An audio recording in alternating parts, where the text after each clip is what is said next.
daftar hutang BUMN jatuh tempo di tahun 2020 ini merinding saya. Saya list yang besar-besar dulu ya. Telkom 53 triliun, Krakatau Steel 15 triliun, Kimia Farma 7 triliun, Wika, Adikarya, PP, Waskita kalau dijumlahkan 130 triliunan, Garuda Indonesia 45 triliunan. Sisanya saya malas deh ngelanjutin. Lalu PLN misalnya punya hutang 600 triliun dan di sini kita punya perbedaan cara pandang dari sisi APBN. Entah bagaimana mungkin saya ini karena mungkin orang bodoh ya. Saya mengatakan bahwa hutang BUMN adalah hutang negara. Aset BUMN adalah aset negara. Sementara dalam postur APBN, hutang BUMN dimasukkan sebagai hutang korporasi atau hutang perusahaan. Sehingga secara rasio hutang kita aman jika disandingkan dengan PDB. Bagi saya ini akal-akalan karena bolehlah menganggap hutang BUMN adalah hutang perusahaan. Tapi kalau default atau kalau gagal bayar, apakah negara bayarin? Tidak. Oke, saya ulangi lagi ya pertanyaannya. Kalau PLN gagal bayar, apakah negara bayarin atau tidak? Sekali lagi, sang ibu mungkin mengatakan tidak akan menanggung default hutang BUMN. Oke, lalu lendernya PLN, nagih PLN dan PLN tidak bisa bayar. Negara tidak bayarin, APBN tidak bayarin. Maka PLN akan disita oleh lendernya, oleh peminjamnya. Katakan oleh lembaga keuangan global. Lalu asetnya PLN diambil. Benarkah negara akan tetap tidak mau bayar? Sekarang PLN diambil oleh asing yang telah meminjamkan uangnya ke PLN. Karena negara tidak mau bayar. Rasanya tidak mungkin. Karena induknya BUMN adalah negara. Maka pasti dibayar dan pasti menggunakan APBN. Dan itu pasti. Harusnya hutang BUMN dimasukkan ke dalam APBN. Jujur, bagi saya pribadi, kalau benar pengelolaan keuangan negara mau jujur, BUMN adalah milik negara, masukkan hutang BUMN kepada APBN. Juga berikut asetnya dicatat di APBN. Inilah yang membuat saya jauh-jauh hari menyatakan ketidaksetujuan saya terhadap negara berbisnis. BUMN sebaiknya bukan kementerian. Yang kedua yang bikin saya mangkel lagi adalah urusan Konawe dan Morowali, yaitu tambang nikel di Sulawesi Tenggara. Memang di WA akhir-akhir ini ada tulisan beredar seakan-akan dari mantan menteri yang terdahulu. Menteri senior yang memuji pertumbuhan ekonomi wilayah tambang nikel. Ada 50.000 tenaga kerja Indonesia di sana. Di mana tenaga kerja asingnya yang dari Tiongkok itu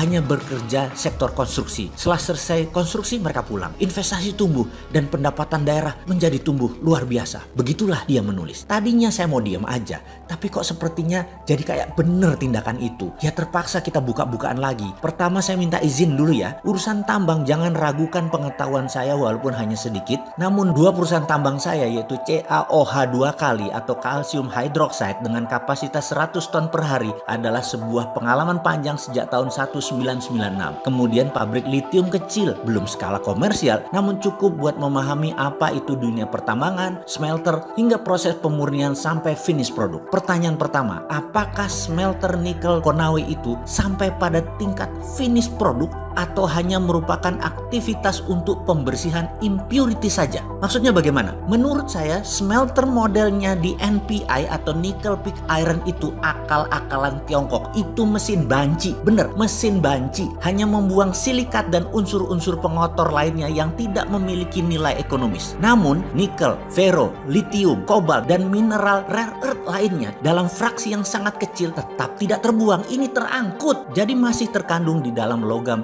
nikel ini. Saya katakan raw atau mentah karena by all standar kadar nikel di dalam NPI ini sangat rendah jika kita menggunakan benchmark produk ferronikel sebagai standarnya. Sementara yang dibayar dari produk NPI nickel pig iron ini hanya percentage kandungan unsur nikelnya saja yang notabene kecil kandungannya. Sementara besi atau ferro yang menyertainya tidak dihargai walaupun persentase kandungan yang sangat besar. Tentu saja mineral-mineral ikutan lainnya pasti tidak akan dihitung, termasuk juga mineral rare earth dijual dengan gratis. Dan inilah asli yang terjadi saat ini. Indonesia kehilangan sovereign asetnya kalau itu dilakukan. Oke, begini melihatnya lagi. Dan ini boleh tanya kepada seluruh ahli pertambangan mineral. Dalam setiap pemeriksaan dan analisis terkait isi atau konten mineral pada setiap laboratorium uji, katakanlah itu Sukovindo atau lembaga asing yang punya standar perhitungan atas isi kandungan material tadi, selalu dihitung berdasarkan PEP ppm atau part per million atau persen berat, di mana yang dihitung hanya mineral yang memiliki ukuran tertentu dalam range yang terbaca oleh alat atau metode pengukuran. Sedang ukuran mineral yang berada di luar range serta tidak terbaca oleh alat atau metode analisis ini dianggap nol, artinya tidak komersial atau artinya tidak menguntungkan. Biasanya pakai metode yang disebut assaying dengan pendekatan reaksi kimia atau menggunakan alat-alat tertentu lainnya melalui pendekatan fisika dengan dasar ukuran material. Pertanyaan sekarang, berani nggak menghitung konten material pakai EDAX sistem yang menggunakan spektrum warna? Di seluruh dunia, ketahuilah wahai pejabat yang terhormat, metode perhitungan isi kandungan mineral selalu menguntungkan pembeli. Karena itu mereka tidak pernah mau pakai sistem lain, maunya hanya menggunakan ukuran material saja sebagai dasar pengujian di laboratorium. Kita pemilik sovereign asset selalu dikadalin. Karena itu kalau saya sekali lagi dapat mandat nih, tak stop semua eksplorasi mineral ini. Tapi sebentar, jangan takut, nggak mungkin Sontoloyo ini dapat mandat. Orang minat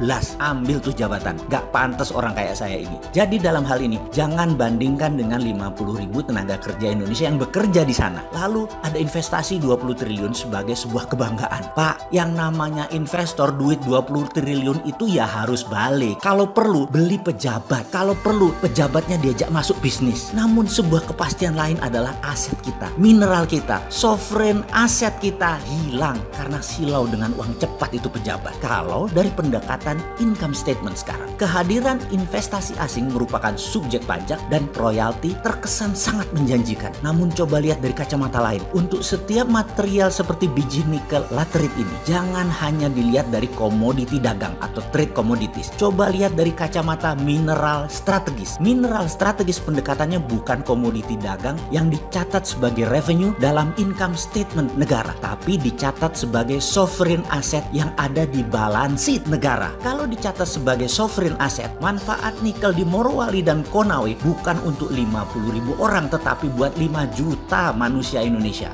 Lupa, tapi pejabatnya yang jadi pengusaha gak dapat apa-apa. Maaf, lanjut deh lo, monggo, kata dia. Ya mending buat 50.000 orang lalu dibungkus propaganda agar terlihat pahlawan. Walau aset hilang, kan rakyat gak tahu apa-apa tentang sovereign aset ini. Rakyat toh masih bodoh. Bahkan dikasih duit 400.000 per hari untuk ngebuzzer yang kesannya beda dengan apa yang dijalankan pemerintah. Pokoknya serang, banyak yang mau. Sahabat, semoga informasi ini bisa dipahami. Sedikit kontribusi pemahaman pandangan dari sisi lain, sedikit kritis, tapi ada solusinya. Sungguh, sovereign asset itu adalah cikal bakal sovereign wealth fund yang harusnya negara mainkan di tengah pandemi ini, bukan malah menyetujui undang-undang minerba yang baru yang kemudian membuat sovereign asset kita hilang selamanya.